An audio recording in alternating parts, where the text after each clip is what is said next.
This is the VOA Special English Economics Report. Factory labor built China into the world's third largest economy after the United States and Japan. Now something else is building: labor tensions. China bars labor unions independent of the Communist Party.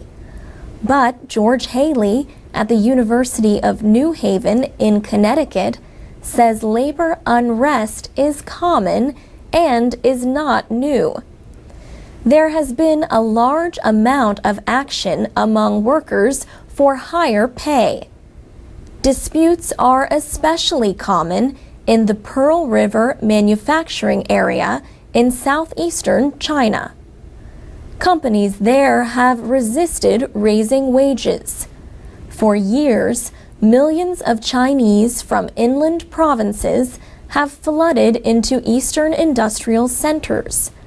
But young workers are increasingly dissatisfied with the pay and working conditions. Inflation hurts too. China's export-driven economy has been recovering from the worldwide downturn. The growth rate in the first 3 months of this year was nearly 12%. But China could raise interest rates to control growth and inflation. Prices rose in May at the highest rate in a year and a half. Migrant workers also face added costs for services that were free in the past, like medical care and education. Also, the easy availability of credit has pushed up housing prices. The government does not report on migrant unemployment, but media reports say an estimated 20 million migrant workers returned home last year after losing their jobs. Labor unrest in China takes different forms. Recent strikes against foreign companies have included suppliers for Japanese car makers Honda and Toyota.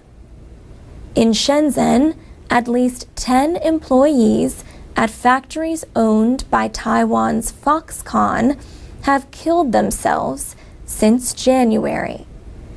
They complained of long hours and low pay. Foxconn makes Apple iPhones and iPads and electronics for other companies. Foxconn has agreed to double basic pay to nearly $300 a month. Foreign-owned companies generally offer the best conditions.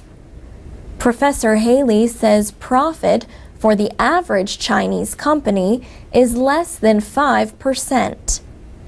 The government has tried to get foreign companies to move factories inland, where pay remains low. Some young workers in the South have organized protests using the internet and mobile phones. What remains unclear is how far this can go before the government reacts to it as a threat. And that's the VOA Special English Economics Report.